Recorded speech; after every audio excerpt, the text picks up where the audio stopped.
क्या आयुर्वेद से होगा कोरोना का इलाज? नमस्कार, मैं आपके साथ हूं प्रेरणा उपाध्याय। इस महामारी से लड़ने और इम्यूनिटी बूस्टर करने के रूप में क्या आयुर्वेद का इलाज रामबाण के रूप में कोरोना का इलाज करेगा?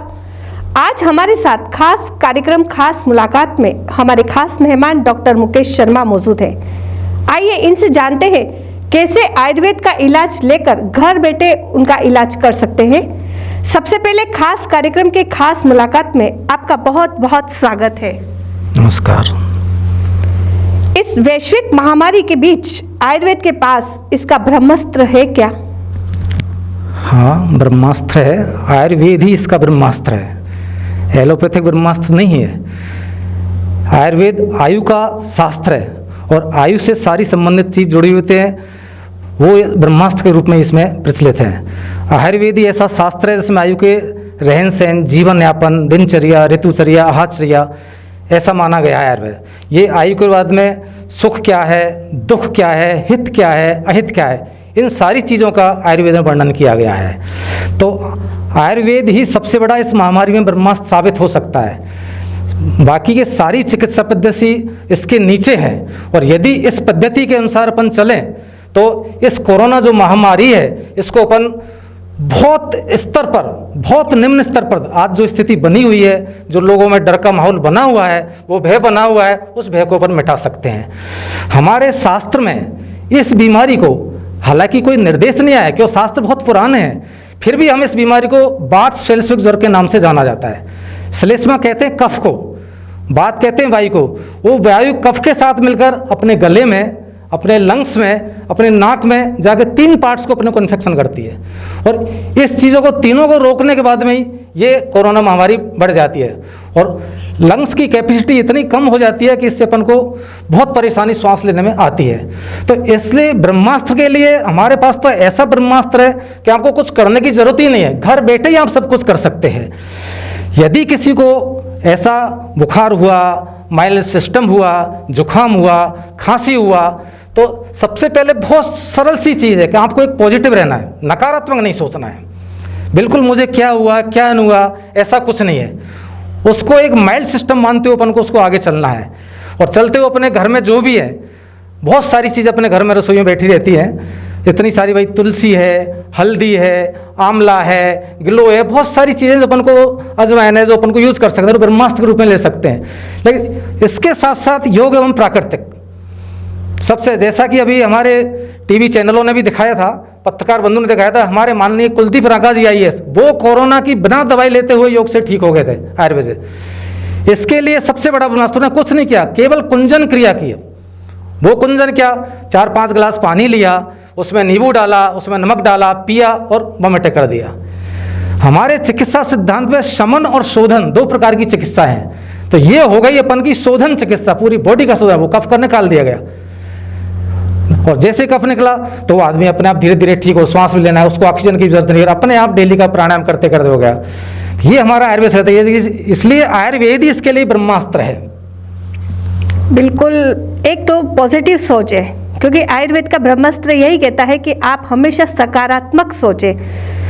तो घर बैठे आयुर्वेद की दवाइयों के बारे में आप बता रहे हैं कि तुलसी है, अजवाइन है, इन चीज़ों का उपयोग करना चाहिए। तो हमारे दर्शकों को बताइए कि कोरोना वायरस की जड़ से मिटाने के लिए घरेलू दवाइयाँ कैसे ली जाए? आपने बहुत अच्छा सवाल किया।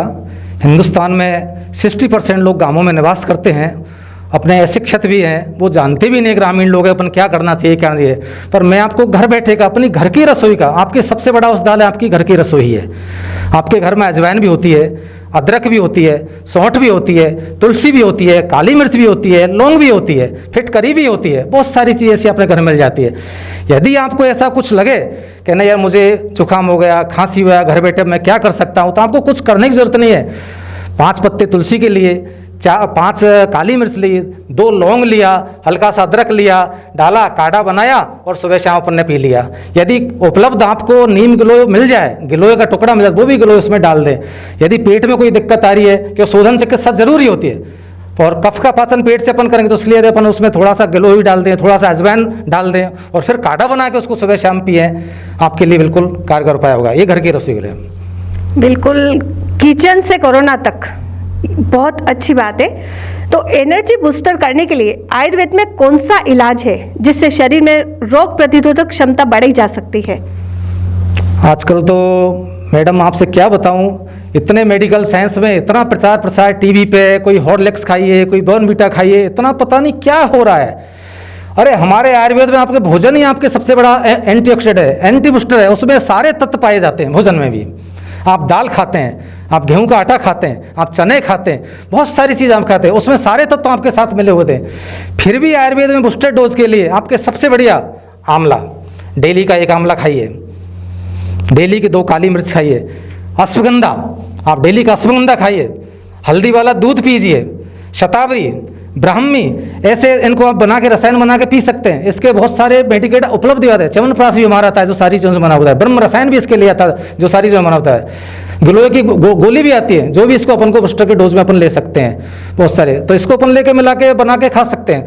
हल्दी वाला दूध पे वो भी अपन को बूस्टर का डोज काम करता है। लेकिन विशेष तौर से अश्वगंधा, शतावरी, ब्राह्मी, ये अपन को सबसे ज़्यादा बूस्टर इसका काम कर सकता है। इस वक्त लोग आयुर्वेदिक और घरेलू इलाज की तरफ ज़्यादा रुख नहीं करते हैं, तो आप इन लोगों को क्या कहना चाहेंगे? मैं मेरी तरफ से यही कहना चाहूँगा कि आज की जो परिस्थिति, विषम परिस्थिति है, आज आप देख रहे हैं कि एलोपैथिक कहाँ है, आयुर्वेद कहाँ है। और हमारी थोड़ी सी ये भी है कि हमारी पैथी का चिकित्सा सिद्धांत अलग लगता है। हमारा सबसे पहला है स्वस्थस्य स्वस्थ रक्षणम, स्वस्थ व्यक्ति के स्वस्थ की रक्षा करना पहला हमारा उद्देश्य है। ये उद्देश्य की पूर्ति करें। हम ये सोचते हैं कि भाई स्वस्थ व्यक्ति का स्वस्थ रक्षण कैसे हो, वो आदमी बीमार ही नहीं हो। तो सारी प्रक्रियाएं हमारे, इसको क्या खाना है, कब सोना है, कैसे जगना है, क्या करना है, क्या नहीं करना है, खड़े खड़े खाना खाना है नहीं खाना है, बैठ के क्या करना है, प्राणायाम करना है कितना, ये सारी चीज़ उससे आयुर्वेद से जुड़ी हुई है। क्योंकि तो आयु का वेद है, सारी आयु का जीवन यापन, ये चिकित्सा सिद्धांत ही नहीं, चिकित्सा शास्त्र भी नहीं, ये आयु का वेद है। पूरी आयु इसमें लिखी हुई है कि आदमी लगा बचपन से लेके जात कर्म से लेके पूरे वृद्धावस्था तक, जब तक आदमी दाह संस्कार दें तब तक सारी प्रक्रिया आयुर्वेद के अनुसार होती है। तो अपन इससे बहुत सारी चीज़ कर सकते हैं। आयुर्वेद के बहुत सारी चीज़ ऐसी हैं। बिल्कुल। इस वक्त जो लोग आयुर्वेदिक का काढ़ा भी लेने लग गए हैं, तो मैं डॉक्टर साहब आपसे एक बात पूछना चाहूँगी कि ये आयुर्वेदिक काढ़ा कब लेना चाहिए और उसमें क्या क्या डालना चाहिए, किस वक्त सबसे अच्छा रहता है कि आयुर्वेदिक काढ़ा पीने से हमारा रोग प्रतिरोधक क्षमता बढ़ेगी? आपने बहुत अच्छा सवाल पूछा मैडम। वास्तव में सारा देश आज जहाँ भी देखो काढ़ा ही काढ़ा, पेपर में देखो काढ़ा ही काढ़ा, और होना भी चाहिए। हमारा काढ़ा एक ब्रह्मास्त्र बना हुआ है। काढ़ा में सारी जो बूस्टर डोज है, इम्यूनिटी बढ़ाने की दवाई है। इसमें काली मिर्च भी है, हमारा मेडिकेट भी बास्थिल्विस वर्क्वाथ और गौजव्याधि क्वाथ आता है, उसमें बहुत सारी औषधियाँ मिली होती है। उसके साथ अपन तुलसी पत्र, गिलोय, काली मिर्च, लौंग, सौंठ, हल्दी जो भी डालना डाल सकते हैं, हरीत की है, गिलोय, सारी चीज़ अपन ले सकते हैं। उसको अपन बूस्टर डोज में ले सकते हैं। काढ़ा बनाने के लिए अपन को क्या, इन सारी चीज़ों की एक मात्रा निर्धारण होती है, और जितनी औषधि होती है उससे 8 गुना पानी। मान के चलो अपने पास 100 ग्राम औषधि है तो अपन को 800 ml पानी लेना पड़ेगा, और उसका चतुर्थांश अपन को रखना पड़ेगा, चौथा हिस्सा। तो 800 ml में से अपन को 200 ml रखना पड़ेगा। उसको अपन को यदि सुबह खाली पेट पी जाए, शाम को खाने से पहले पी जाए, दोनों टाइम पिया जाए, बहुत इससे अच्छे रिजल्ट मिलते हैं। और सारे सिस्टम को पूरे को, जो बॉडी की समन चिकित्सा है, शोधन चिकित्सा है, वो इसको पूरा करता है। तो काढ़े के तो बहुत सारे लाभ हैं। आपको कफ को, बिल्कुल जो श्वास लेने में दिक्कत आती है, कफ का इसको विरोध वो कर देता है, पिघला देता है, कफ को बॉडी से निकाल देता है, तो इससे लंग्स क्लियर होता है, उसको सांस लेने में दिक्कत नहीं आती। और लेकिन काढ़ा पीने के बाद में करीब आधे घंटे तक कोई ठंडी चीज़ का सेवन नहीं करें। ठंडा पानी, छाछ, जूस, ऐसा अपन को नहीं करना चाहिए। बस काढ़े का ये है। काढ़ा पियो, लेकिन बिल्कुल सकारात्मक सोच के साथ, और अच्छे से आपको खाना भी खाना है, क्योंकि इसी में सारी इम्यूनिटी बूस्टर करने के तत्व हैं। तो जिस तरह से हमारे खास मेहमान डॉक्टर मुकेश शर्मा ने बताया है, फिर हाजिर होंगे ऐसे ही कुछ खास मेहमानों के साथ। तब तक बने रहिए हमारे साथ। नमस्कार।